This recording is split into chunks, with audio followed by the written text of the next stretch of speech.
Bonjour à tous, on se retrouve pour un nouveau Texama Show comme d'habitude pour l'actualité informatique et technologique de la semaine.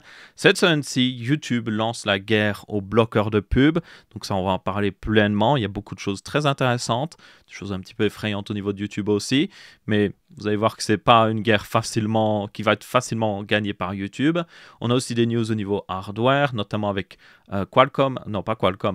Mediatek qui a annoncé le Dimensity 9300 et il y a des trucs très intéressants avec ce processeur mobile, vous allez le voir. Il y a aussi des news au niveau Apple, comme quoi ils ont notamment enregistré leur dernière keynote sur iPhone entièrement, donc ça on verra.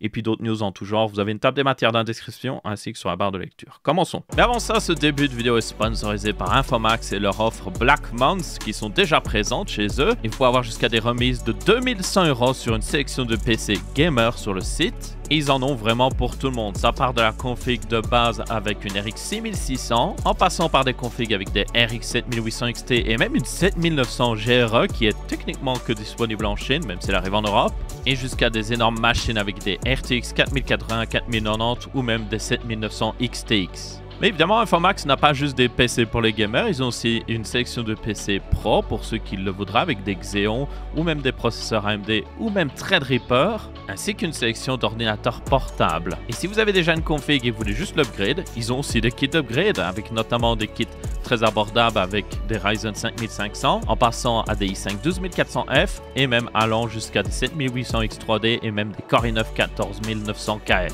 Il y en a donc vraiment pour tout le monde ici, donc n'hésitez pas à suivre le lien dans la description afin de voir les différentes réductions pour ces différentes offres. Ici Aurélien du futur qui édite cette vidéo. Je rajoute ce segment pour faire un appel à candidature pour des personnes qui savent éditer des vidéos parce que mon éditeur vidéo a décidé de tout simplement passer à d'autres aventures.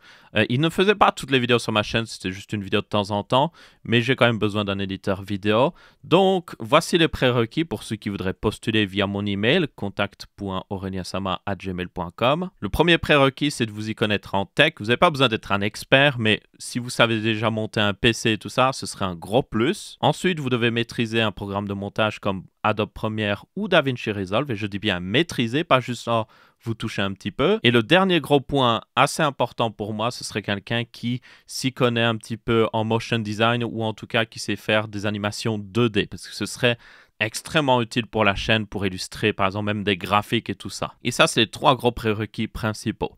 Si en plus de ça, vous maîtrisez After Effects et tout, c'est évidemment un point positif, mais pour moi, les trois prérequis que j'ai donnés avant sont les plus importants. Ah, et aussi, forcément, mon monteur faisait des vidéos sur la chaîne gaming, donc je cherche aussi un monteur pour la chaîne gaming. Si c'est le même, tant mieux, c'est un petit peu plus simple, mais ça ne me dérangerait pas d'avoir un monteur pour chaque chaîne.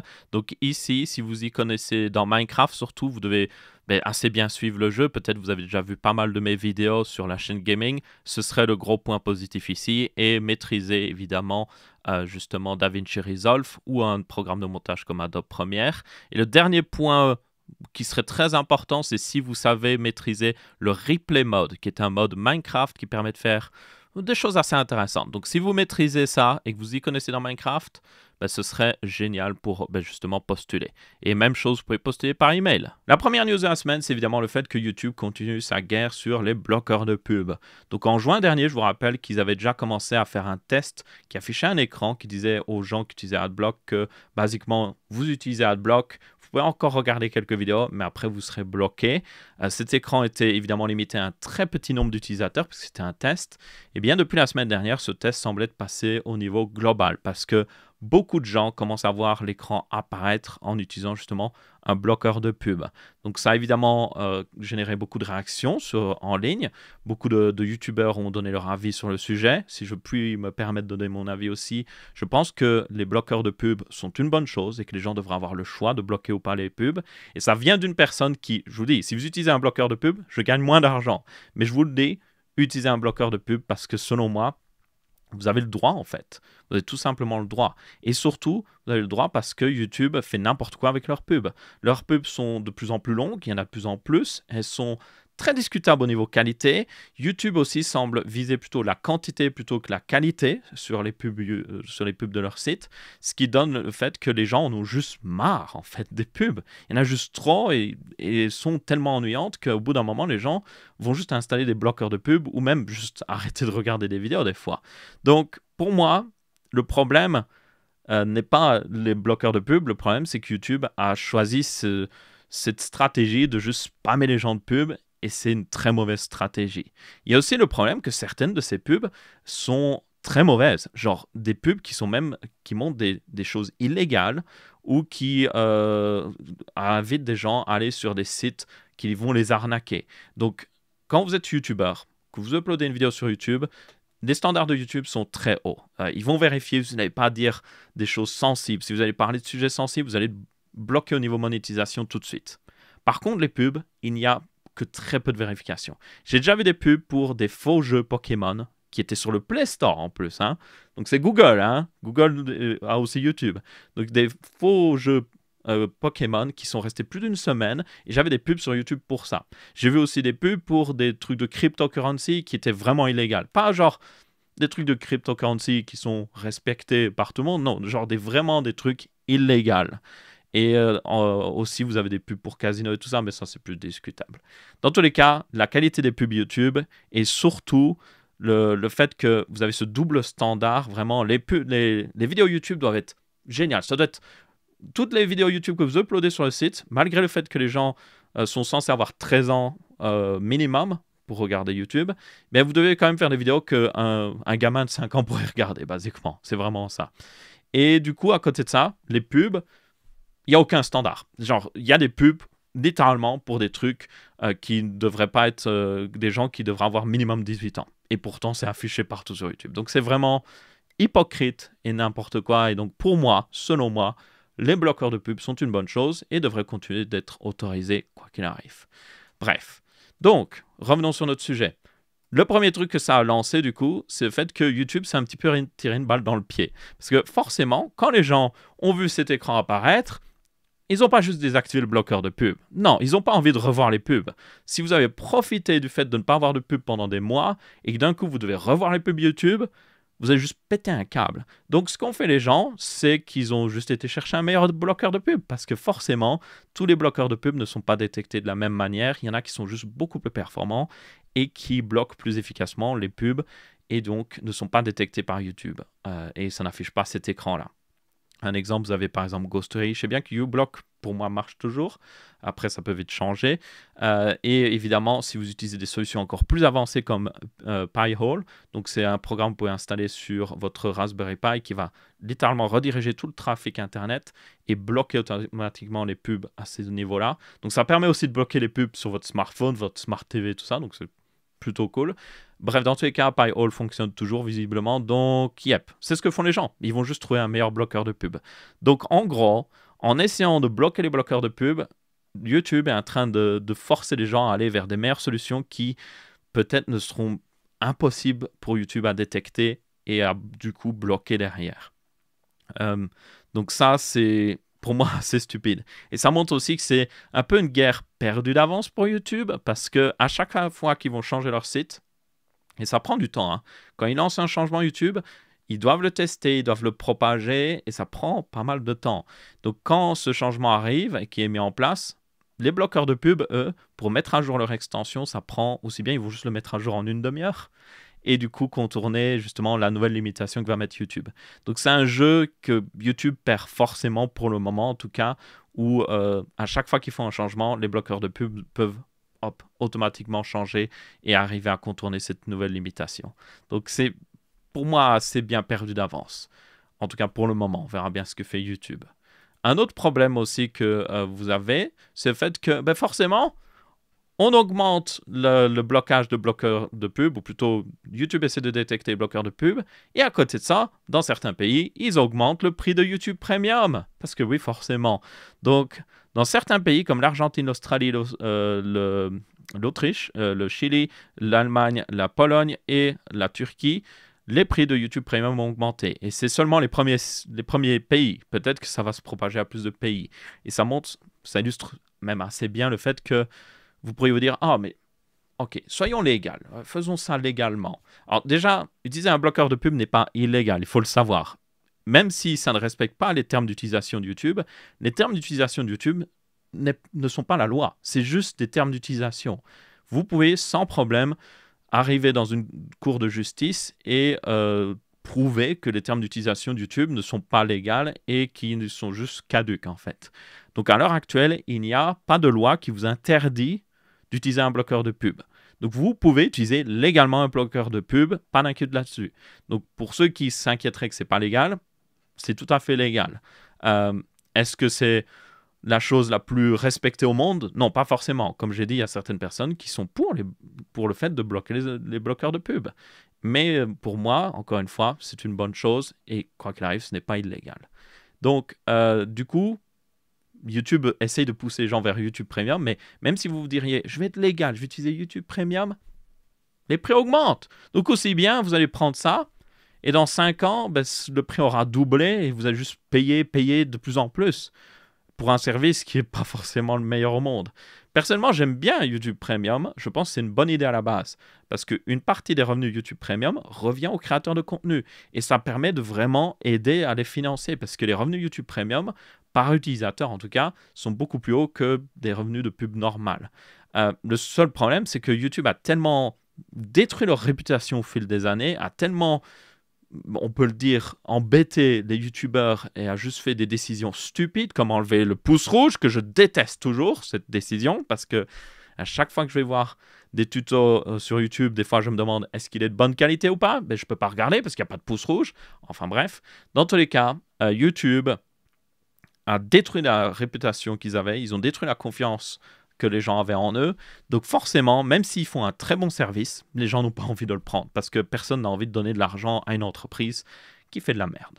Donc du coup, pour résumer, si vous êtes dans cette situation, si vous voyez cet écran qui vous dit « Hey, tu as un bloqueur de pub », eh bien, essayez d'utiliser tout simplement un meilleur bloqueur de pub. Faites attention évidemment à ne pas installer n'importe quoi au niveau extension, bien sûr. Moi, j'utilise uBlock. Il me semble que uBlock marche toujours. Vous avez aussi Ghostery, comme je l'ai cité avant, qui marche très bien.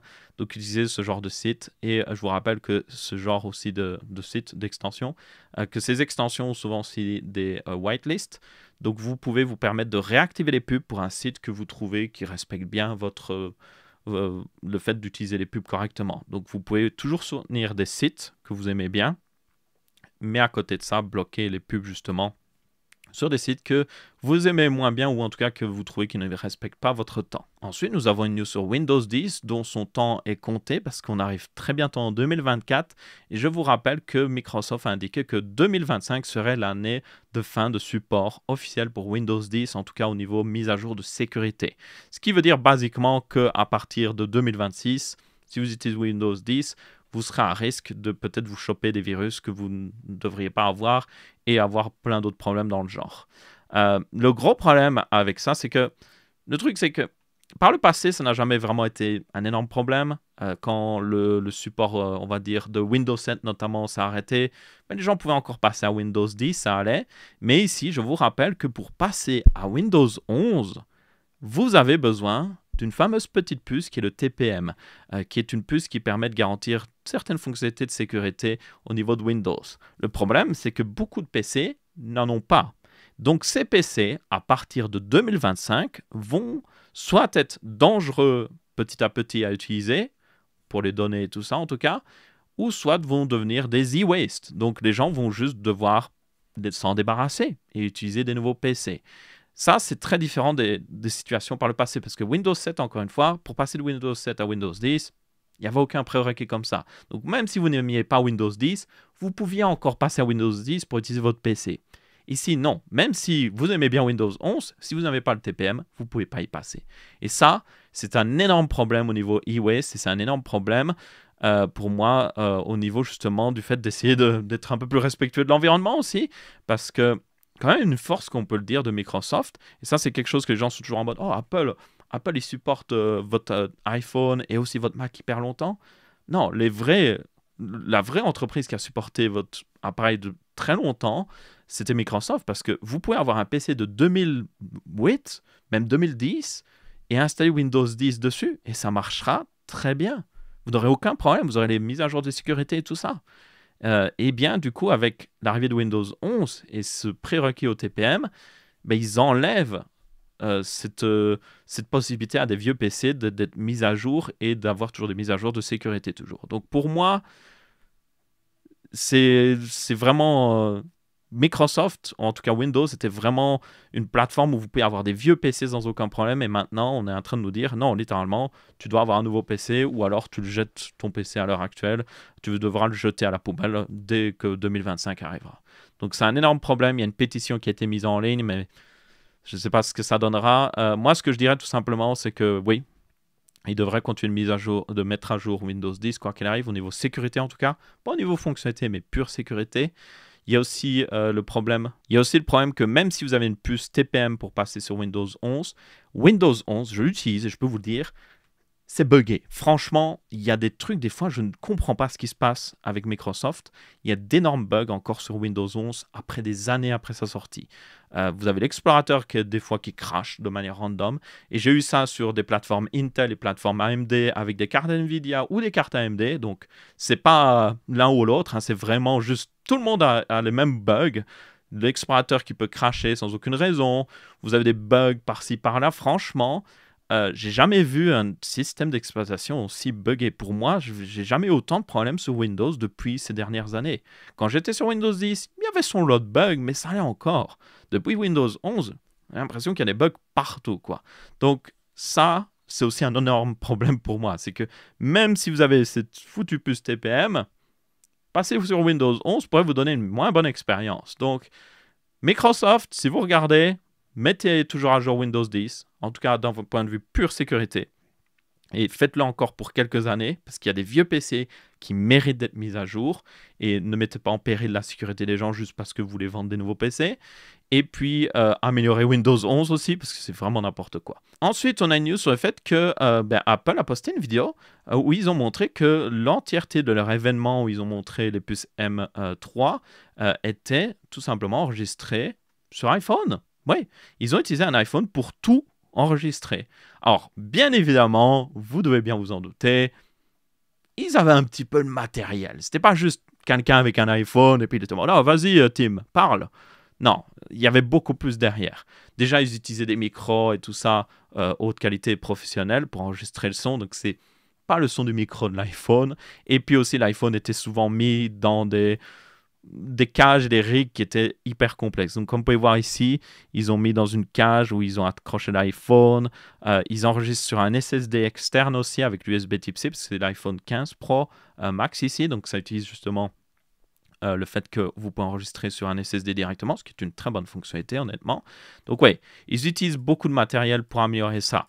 Et aussi, il faut quand même le citer, et c'est très important, la plus grosse différence que vous pouvez avoir pour enregistrer des bonnes vidéos, c'est aussi l'éclairage. Ils utilisent des énormes lumières, des lumières professionnelles qui donnent suffisamment d'éclairage pour que l'iPhone ait quand même une bonne qualité, même alors que c'est en pleine nuit. Et ça, il faut quand même le noter. Vraiment, vous pouvez avoir la meilleure caméra au monde. Si vous la mettez dans une situation où il n'y a juste pas d'éclairage, où l'éclairage est mauvais, genre vous avez une vieille lampe jaune avec une température de 2000 Kelvin, et qui a du flickering à même 50 fps ou autre chose, même avec la meilleure caméra au monde, une caméra cinéma, vous aurez une qualité merdique. Ce qui fait vraiment la différence, c'est la lumière. Et moi, par exemple, j'ai 2 énormes lumières ici. Si je m'amuse à les éteindre, vous allez le voir. Moi, je suis dans le noir, en fait. Je suis totalement dans le noir. Si je rallume ça, c'est une lumière normale. C'est la lumière dans mon bureau normal. C'est de la merde. La qualité, c'est plus ça, en fait. Regardez ça, quoi.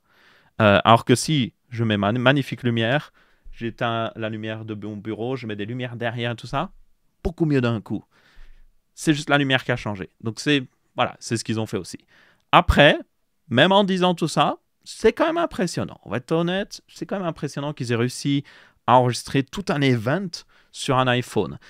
C'était aussi facilité quand même, il faut le dire. Les events Apple, si vous avez déjà regardé par le passé, ils utilisent souvent une caméra avec un aperture assez élevé, donc normalement, ou assez fermé plutôt, on va dire. Donc, ce qui permet d'avoir moins de bokeh en arrière-plan, moins de flou d'arrière-plan. Si vous regardez les anciens événements Apple, sont souvent filmés comme ça, un petit peu comme si c'était filmé sur un téléphone, parce que les téléphones ont moins de bokeh naturel, forcément, parce que le capteur est beaucoup plus petit.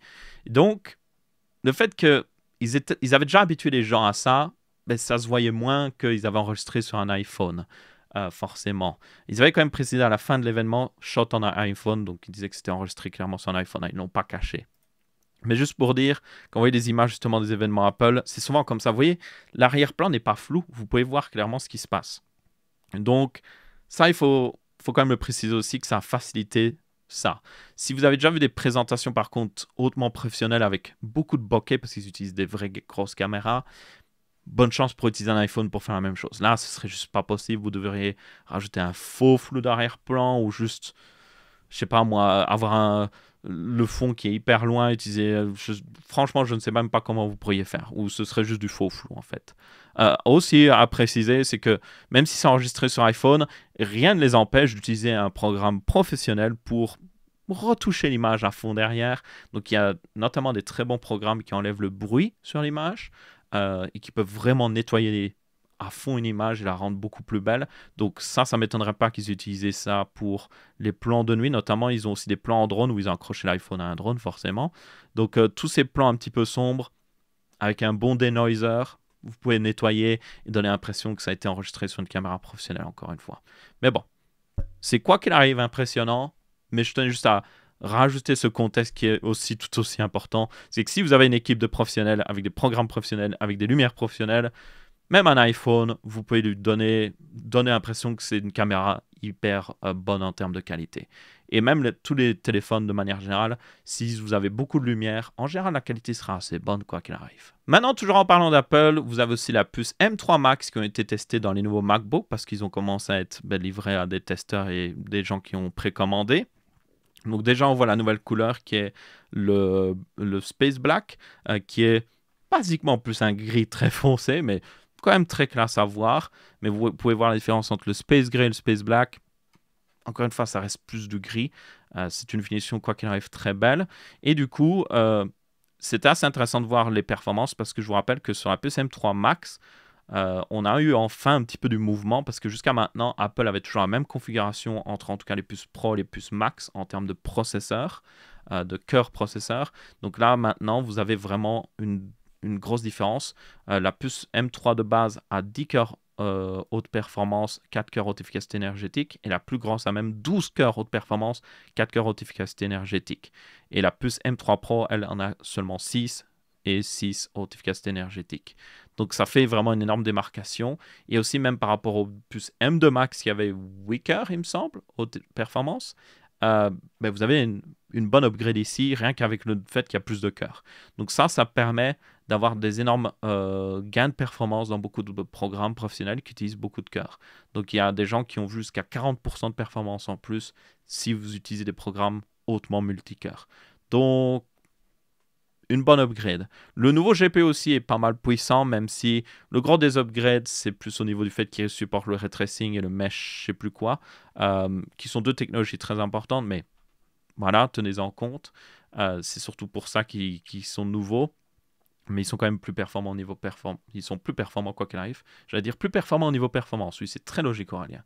Dans tous les cas, voici quelques chiffres comme vous pouvez voir, et on voit directement que la puce, notamment M3 Max, arrive à pratiquement égaler une puce M2 Ultra, qui est techniquement deux M2 Max, Max ensemble. Donc c'est un sacré, on peut le dire, gain de performance. On le voit ici, la puce M2 Max faisait 14 800 points sur Geekbench. Maintenant, on est à 21 000. Donc c'est un énorme saut. Alors que quand on passait de la M1 Max à la M2 Max, vous voyez que le saut est beaucoup plus, on va dire, contenu. Donc ouais. C'est vraiment une grosse upgrade au niveau CPU, mais surtout sur les puces M2 Max, donc M3 Max. Donc visiblement, Apple, vraiment, je l'ai dit dans la présentation, essaye de beaucoup plus séparer les puces Pro et les puces Max parce que jusqu'à maintenant, franchement, vous pouvez vous en sortir très bien juste avec une puce Pro parce que ça ne changeait pas grand-chose par rapport à une puce Max.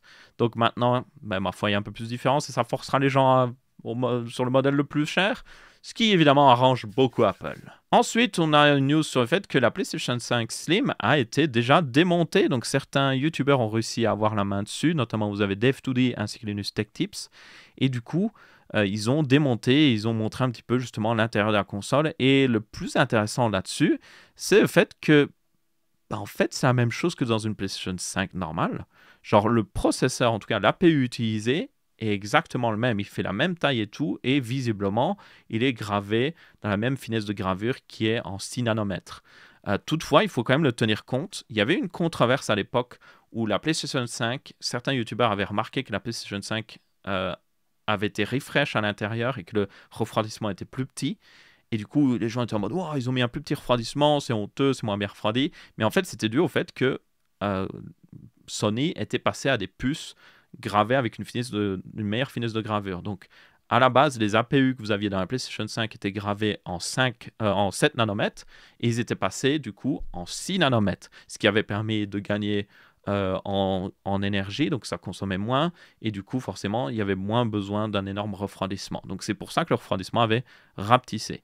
Et donc là, on s'attendait à la même chose pour la PlayStation 5 Slim. Peut-être qu'il serait passé, je sais pas moi, en 5 nanomètres de TSMC ou même 4 nanomètres. Eh bien non, c'est du 6 nanomètres. Ça a été testé, les Linus Tech Tips ont aussi testé la consommation. Les deux consoles, la PlayStation 5 Slim et la techniquement nouvelle PlayStation 5, utilisent la même quantité d'énergie quand elles sont en plein jeu.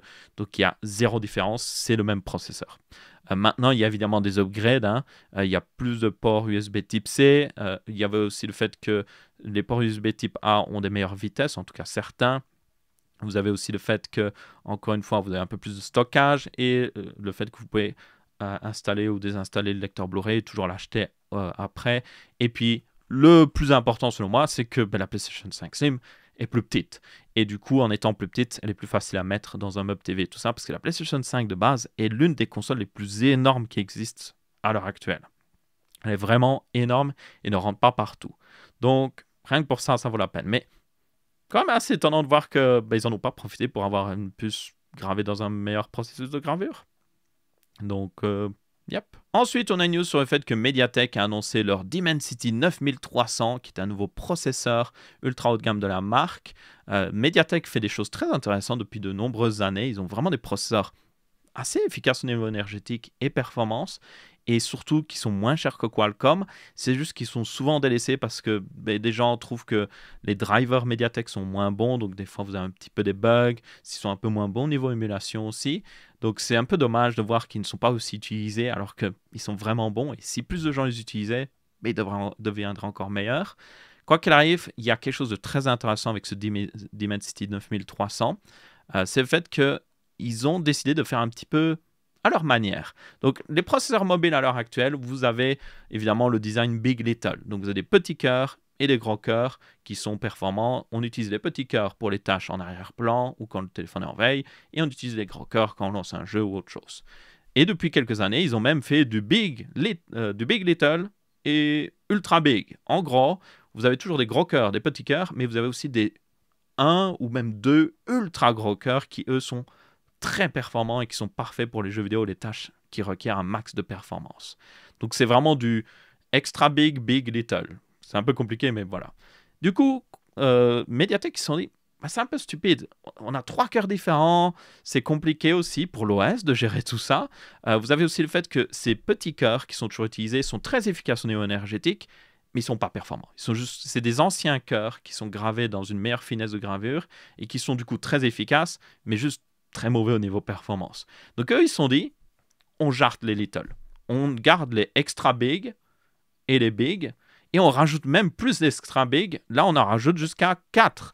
Donc là, ils ont, dans ce Dimensity 9300, jusqu'à 4 cœurs Cortex X4 qui fonctionnent jusqu'à 3,25 GHz. Et vous avez jusqu'à 4 cœurs A720 qui sont assez performants aussi, mais qui sont plus juste des big cœurs. Donc ça leur permet en fait de revenir à une ancienne architecture qui est en gros du Big Little en quelque sorte. C'est juste que le Little est devenu beaucoup plus musclé, quoi. Et donc, en théorie, derrière, selon eux, en fait, vous pouvez utiliser sans problème un Cortex A720 en diminuant sa fréquence pas mal. Vous pouvez toujours l'utiliser pour des tâches d'arrière-plan et tout ça. Il est toujours très efficace au niveau énergétique, mais aussi il est capable d'offrir d'énormes performances, parce que c'est un bon cœur, c'est pas juste un truc qui est fait pour l'efficacité énergétique, comme étaient les petits cœurs d'avant. Et vous avez plus de place pour les Cortex X4 qui, eux, sont vraiment très performants pour les tâches qui peuvent l'utiliser. Donc, selon eux, ça leur permet d'avoir, au final, pas vraiment une augmentation de la consommation et beaucoup plus de performance multicœur. Et même single core, ils ont toujours des très bonnes performances. Donc, ça, c'est quelque chose qu'il faudra voir quand un smartphone sortira avec ce processeur, mais c'est tout à fait une stratégie qui pourrait être viable, selon moi, et surtout qui change, en fait. On a enfin un petit peu de mouvement au niveau des processeurs mobiles, avec aussi Qualcomm qui est en train de faire leur Snapdragon X. Il y a vraiment un peu de renouveau, et peut-être que c'est Apple qui a un peu motivé tout le monde à faire justement des améliorations. Vous avez aussi le fait que le GPU utilisé dans cette nouvelle puce est l'Immortalis G720, qui est une puce qui est jusqu'à 46% plus performante que l'ancienne puce qu'il y avait dans le Dimensity 9200. C'est une énorme augmentation et sans consommer plus. Donc ça permettrait de faire tourner les jeux et tout. Donc pour moi, c'est très important de faire ça parce que je le dis encore et encore. Je ne sais pas pourquoi des fois on se concentre autant sur la puissance CPU alors que c'est les GPU maintenant qu'on devrait se concentrer. Les GPU on les utilise pour tellement de choses maintenant, c'est là où il faut mettre de la puissance. Donc là MediaTek s'est dit on va mettre plus de CPU et plus de GPU, donc ma foi c'est pas plus mal. Quoi qu'il arrive, du coup, il faudra voir ce que ça donne encore une fois dans des tests parce que c'est juste que dit MediaTek ici et même si c'est une très bonne entreprise, qu'ils ont déjà fait des très bons processeurs par le passé, rien ne garantit que leur stratégie est viable. Et peut-être que ça va montrer qu'en utilisant dans un smartphone classique, ça consomme trop et c'est juste mauvais au niveau batterie. On ne sait pas trop. On verra bien. Il y a aussi d'autres petites fonctionnalités. Vous avez la 5G, évidemment. Il supporte les écrans jusqu'à 180 Hz en WQHD. Donc, c'est du QHD plus large. Hein, c'est du 21e, quoi. Vous avez du 4K jusqu'à 120 Hz et puis d'autres fonctionnalités derrière en tout genre. On verra bien ce que ça donnera, mais c'est très intéressant de voir enfin du mouvement dans le marché des processeurs mobiles, avec Qualcomm aussi, avec leur Snapdragon X qui arrive, et aussi même les puces M3 d'Apple. On a enfin du mouvement en fait. Peut-être que c'est justement lancé par Apple, mais en tout cas, il y a du mouvement et ça fait plaisir à voir. Ensuite, en parlant de super à voir, évidemment, on est du super, oui, magnifique transition, pour arriver pour le CES, donc le Consumer Electronics Show. Je vous rappelle, c'est un événement qui se passe à Las Vegas en janvier et ce serait tout à fait logique en termes d'annonce parce qu'actuellement, jusqu'à la fin de l'année, il n'y a pas vraiment de convention. Bon, en tout cas, il ne me semble pas. Il y avait bien la PGW la semaine dernière, il me semble, mais la PGW, c'est pas vraiment fait pour ce genre de truc.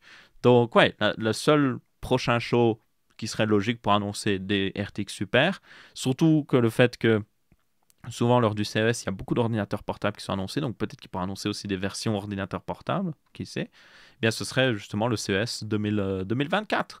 Donc ouais, peut-être que ces RTX 4000 Super sera annoncé à ce moment-là. Il y a eu aussi une autre news, je ne l'ai pas indiqué ici, mais il y a une news qui montre que on voit des emballages de RTX 4070 Ti Super qui arrivent. Donc visiblement, cette carte pourrait totalement exister. Ça va être le bordel au niveau nom. En parlant de bordel, nous avons aussi AMD qui continue de foutre le bordel au niveau de leur processeur mobile.